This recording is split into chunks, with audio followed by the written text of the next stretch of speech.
ഗാസയെ വിഴുങ്ങാനായിട്ട് Israel തയ്യാറെടുത്ത് നിൽക്കുകയാണ്. നമുക്കറിയാം, ഗാസയിൽ നിന്ന് എല്ലാവരെയും ഒഴിപ്പിക്കണമെന്ന് ട്രംപ് ഇടയ്ക്ക് ഒരു നീക്കം നടത്തിയതാണ്, ഗാസയ്ക്ക് വേറൊരു മുഖം നൽകുന്നതിന് വേണ്ടി. അപ്പോൾ എന്തായാലും ഇസ്രയേൽ ഇങ്ങനെ ഇറങ്ങുമ്പോൾ അതിന് പിന്നിൽ ട്രംപ് ഉണ്ട് എന്നുള്ളത് വ്യക്തമാണ്. പിമ്പല്ല, മുമ്പുമുണ്ട്. അദ്ദേഹം ഇപ്പോൾ നാളെ വരികയാണ് ഇസ്രായേലിൽ. ടെൽ-അവീവ് സന്ദർശിക്കുന്നുണ്ട് അദ്ദേഹം, അടിയന്തര പ്രാധാന്യം കൊടുത്തുകൊണ്ട്. അപ്പോൾ അവിടെ അവരുടെ സന്ദർശനം കഴിഞ്ഞ ശേഷമായിരിക്കും ഇതിന് അന്തിമമായ തീരുമാനമെടുക്കുക. ട്രംപിൻ്റെ പിന്തുണയോടുകൂടിയാണ് ഇത് ചെയ്യുന്നത്, ഇസ്രായേൽ ചെയ്യുന്നത്, സംശയമൊന്നുമില്ലാത്ത കാര്യമാണ്. എല്ലാവിധ അനുഗ്രഹ ആശിസ്സുകളും മാത്രമല്ല, എല്ലാവിധത്തിലുള്ള സഹായങ്ങളും, സാമ്പത്തികവും അതുപോലെ തന്നെ തന്ത്രപരവുമായിട്ടുള്ള എല്ലാ സഹായങ്ങളും ഉണ്ട്. അതുപോലെ തന്നെ ഇസ്രായേൽ ചെയ്ത മറ്റൊരു കാര്യം, ഹൂതി വിമുക്തർക്കെതിരെ യമനിൽ വ്യോമാക്രമണം നടത്തുകയാണ്. അതിൻ്റെ പിന്നിലും എല്ലാ പിന്തുണയും അമേരിക്കയുടേതുണ്ട്.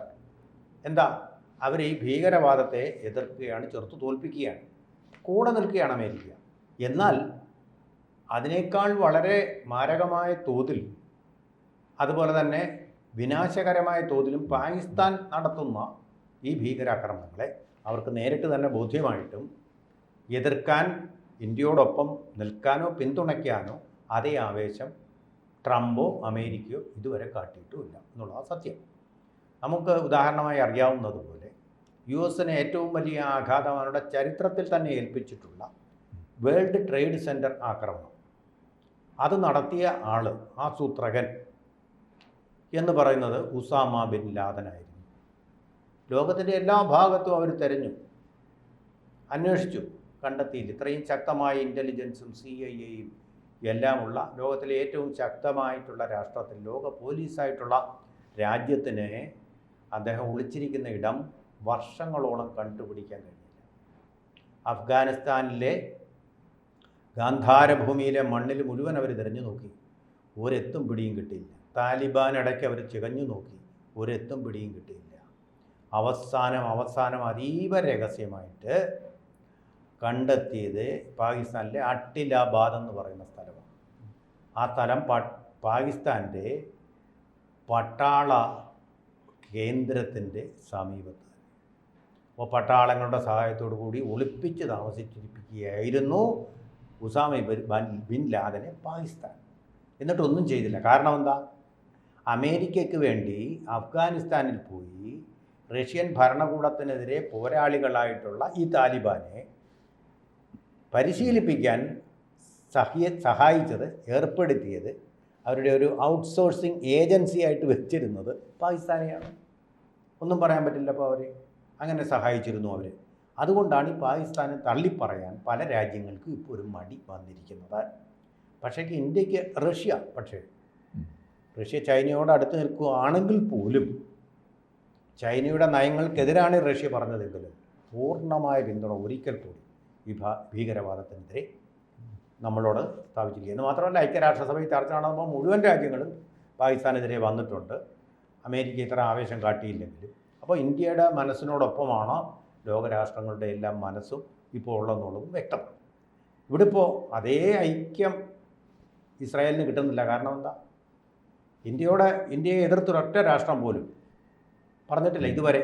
എടുത്ത സ്റ്റെപ്പുകളിലൊന്നും ഒരു കുറ്റവും, സിന്ധു നദി കരാറ് മരവിപ്പിച്ചതിലാകട്ടെ, ജനാബ് നദിയുടെ വേഗം കുറച്ചതിലാകട്ടെ, എടുത്ത നടപടികളിലും ഒരൊറ്റ ആൾക്കും കുറ്റം ഇന്നുവരെ കണ്ടെത്താൻ പറ്റില്ല. ഇന്ത്യയുടെ ആ നില അതുപോലെ തന്നെ തുടരും. ഇന്ത്യക്കുള്ള മാന്യമായ സ്ഥാനം അതുപോലെ തന്നെ തുറന്നുകൊണ്ട് ആണിരിക്കുന്നത്. പക്ഷേ ഇസ്രായേൽ അങ്ങനെയല്ല. ഇസ്രായേൽ എന്ന് പറഞ്ഞാൽ തെമ്മാടികളെ നേരിടാൻ തെമ്മാടിത്തമുള്ള രീതിയിൽ തന്നെ ചെയ്യുക. അപ്പം തന്നെ ഒരാലോചനയില്ല, അപ്പം തന്നെ ആക്ഷനാണ്. ഇപ്പം ഹമാസിനെ കീഴടക്കാൻ വേണ്ടിയിട്ട് പോവാണ് അവർ. പക്ഷേ പോകുന്നതിന് മുമ്പ് ട്രംപ് വരും. അപ്പോൾ ട്രംപിൻ്റെ എന്തെങ്കിലും നിർദ്ദേശം കൂടെ കാണും, എങ്ങനെ വേണം. എന്തായാലും ഗാസ അവർ മുക്തമാകും.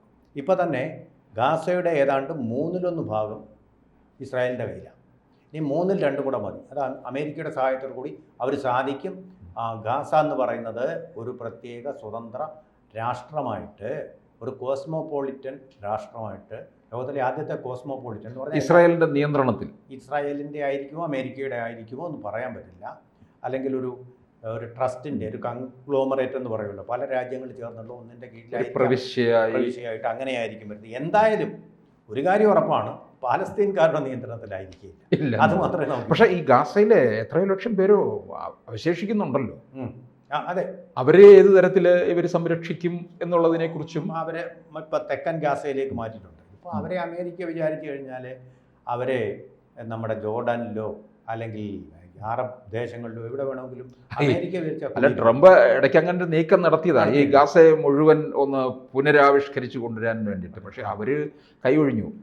അല്ല, ഈജിപ്തും അറബ് രാജ്യങ്ങളും എല്ലാം കൂടെ ചേർന്ന് വേറൊരു ഫോർമുല വെച്ചു.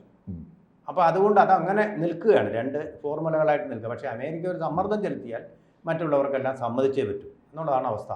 തന്നെയല്ല, ഹമാസിനെ രക്ഷിക്കണമെന്നൊന്നും അറബ് രാജ്യങ്ങൾക്കോ ഈജിപ്തിനോ വലിയ താല്പര്യമൊന്നുമില്ല. അവിടെ ഇത്രയും ലക്ഷക്കണക്കിനുള്ളവരെ അക്കോമഡേറ്റ് ചെയ്യാൻ അവർക്ക് സാധിക്കുമോ എന്നുള്ളതാണ് അല്ലേ പല രാജ്യങ്ങളിലായിട്ട്. അതുകൊണ്ടാണ് പല ഗൾഫ് ബ്രൂണൈ വിചാരിച്ചാൽ സാധിക്കുമല്ലോ, കാരണം ലോകത്തിലെ ഏറ്റവും പ്രതിശീർഷ വരുമാനമുള്ള രാജ്യം. അങ്ങനെയുള്ള രാജ്യങ്ങൾ വിചാരിച്ചാൽ തീർച്ചയായിട്ടും അവരെ അവിടെ വളർത്താൻ കഴിയും. പക്ഷേ അവർ സമ്മതിക്കുമോ എന്നുള്ളതിന് കാരണം പിന്നെ ഈ ജനിച്ച് വീണ നാട് വിട്ടുപോകുന്നതിൽ മടിയുള്ളവരും ഉണ്ട്. ജനിച്ച് വീണ നാടെന്ന് പറഞ്ഞാൽ വേറൊരു കാര്യമുണ്ട്. അതിപ്പോൾ ഈ പഹൽഗാമിലെ ഭീകരവാദികളെ പോലെ തന്നെയാണ്. ഇവരെല്ലാം കൊച്ചു കുഞ്ഞുങ്ങളെ വരെ ഭീകരവാദികളായിട്ട് വളർത്തുവാണെന്നേ. അവരുടെ പ്രധാന കൃഷി ഭീകരവാദമാണ്. അതുകൊണ്ട് മറ്റൊരു വൈകാരിക അംശമില്ലല്ലേ? എന്തെങ്കിലും കൃഷിയുടെ ഒരു അംശമുണ്ടോ അവിടെ? ഏതെങ്കിലും ഒരു വ്യവസായത്തിൻ്റെ ഒരു നുള്ളുണ്ടോ അവിടെ കാണാൻ? യുദ്ധം, ആ ഇസ്രായേലിനോടുള്ള വൈരം, ഇത് തന്നെയാണ് അവരുടെ തൊഴിലും 24 മണിക്കൂർ അവരുടെ വേദവും എല്ലാം അത് തന്നെയാണ്. അത് മാത്രമേ ഉള്ളൂ, ഇസ്രായേലിനെ തുലയ്ക്കണം എന്ന് മാത്രമേ. ജീവിക്കുന്നവരെങ്ങനെ ജീവിക്കുന്നു എന്ന് ചോദിച്ചാൽ ഇസ്രായേലിൽ പോയി കൂലിപ്പണി ചെയ്താണ് ജീവിക്കുന്നത്.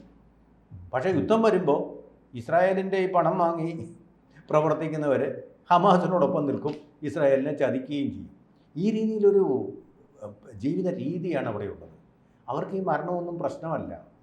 ഈ ഒരു കാഫിറിനെ കൊല്ലാൻ വേണ്ടി നമ്മൾ നടത്തിയ യുദ്ധത്തെ നമ്മൾ മരിക്കുകയാണെങ്കിൽ നമ്മൾ നേരെ സ്വർഗത്തിലേക്ക് പോകുമെന്ന് പറഞ്ഞാണ് ഈ അന്ധവിശ്വാസമാണ് അവിടുത്തെ കൊച്ചു കുട്ടികളിൽ പോലും കുത്തി നിറച്ചിരിക്കുന്നത്. അപ്പോൾ അതുകൊണ്ട് ഈ അന്ധവിശ്വാസത്തിൻ്റെ വേരറുക്കാതെ ഈ തീവ്രവാദം, അവിടുത്തെ കടുത്ത തീവ്രവാദം അവസാനിക്കുമെന്ന് എനിക്ക് തോന്നുന്നില്ല. അന്ധവിശ്വാസം അറക്കണം, അതിന് തയ്യാറാവണം. അതിന് മത നേതാക്കന്മാരാരും തയ്യാറാകില്ല. കാരണം എന്താ പറഞ്ഞാൽ അത് പറഞ്ഞു കഴിഞ്ഞാൽ അവരുടെ തല കാണില്ല. അതാണ് പ്രശ്നം. അങ്ങനെ പഠിപ്പിച്ചങ്ങ് വെച്ചിരിക്കുകയാണെങ്കിൽ അത് വലിയ പ്രശ്നമാണത്. ആ രീതിയിലുള്ള ഒരു പഠനമാണ് അവർക്ക് ലഭിച്ചിരിക്കുന്നത്. അത് ഖുറാനിലില്ല. ഖുറാൻ എന്ന് പറയുന്ന വിശുദ്ധ മതഗ്രന്ഥത്തിൽ അങ്ങനെയൊന്നുമില്ല. പക്ഷേ അതിനനുബന്ധമായിട്ട് പലതും ചേർന്നതാണ് ഇസ്ലാമിൻ്റെ പഠനമെന്ന് പറയുന്നത്. ഹദീസുകളുണ്ട്, അതിലുണ്ട്, ഹദീസുകളിലുണ്ട്. ഇങ്ങനെയുള്ള കാഫിറുകളെ കൊല്ലുക എന്ന് പറഞ്ഞാൽ നല്ലതാണ്. അതുപോലെ തന്നെ അടിമ, ഒരടിമയും ഒരു ബഹു ദൈവ ആരാധനക്കാരി ആരെ നിങ്ങൾ വിവാഹം കഴിക്കും? അങ്ങനെ വരുമ്പോൾ അടിമയെ കഴിക്കരുത്, ബഹുദൈവ ആരാധനക്കാരിയെ വിവാഹം കഴിച്ചാൽ. കാരണം അടിമകളോടുള്ള ആ മനോഭാവം, അവരെ അധമരാണെന്നുള്ള മനോഭാവവും നിലനിർത്തുന്നുണ്ട് ഈ ഹദീസുകൾ. ഖുറാനിലല്ല ഈ പറഞ്ഞത്, ഖുറാൻ വിശുദ്ധ ഗ്രന്ഥമാണ്. പക്ഷേ ഇവരെ ഉൾക്കൊള്ളുന്നതും പഠിപ്പിക്കുന്നതും ഹദീസുകളും കൂടിയാണ്. അത് പലതരത്തിലുള്ള എഴുത്തുകളുണ്ട്, പലരെഴുതിയുണ്ട്. വിശുദ്ധ മുഹമ്മദ് നബി എഴുതിയതല്ല. അതൊക്കെ മാറ്റാൻ വേണ്ടിയിട്ട് പറഞ്ഞതിനാണ് നമ്മുടെ ഏഹന്നൂർ മൗലവിയെ കൊന്നത്. നമ്മുടെ അടുത്തുള്ളൊരു ഉദാഹരണം പറഞ്ഞത്. അപ്പോൾ അതിനെ എതിർത്തും ചോദ്യം ചെയ്തുകൊണ്ടും ഇസ്ലാമിൽ ആർക്കും പുലരാൻ കഴിയുകയില്ല. അതുകൊണ്ടാണ് നമ്മുടെ നാട്ടിലെ പോലെ ഒരു ശങ്കരാചാര്യരോ ഒരു രാജാറാം മോഹൻ റായിയോ അല്ലെങ്കിൽ വാഗ്ഭടാനന്ദനോ ഒന്നും, ആഗമാനന്ദ സ്വാമികളോ ശ്രീനാരായണ ഗുരുവോ അയ്യങ്കാളിയോ ഒന്നും ആ മതത്തിൽ ഉണ്ടാകാത്തതിൻ്റെ കാര്യം അനുവദിക്കുന്നില്ല എന്നുള്ളത്. നമ്മുടെ അതുപോലൊരു ബഹുസ്വരതയോ സ്വാതന്ത്ര്യമോ പറയാനുള്ള അവകാശമോ ഒന്നോ അത് വെച്ച് ഉറപ്പിക്കുകയില്ല എന്നാണ് അതിൻ്റെ. കൂടുതൽ വാർത്തകളും വിശേഷങ്ങളും നിങ്ങളിലേക്ക് എത്താൻ ABC മലയാളം സബ്സ്ക്രൈബ് ചെയ്യുക, ബെൽ ബട്ടണും അമർത്തുക.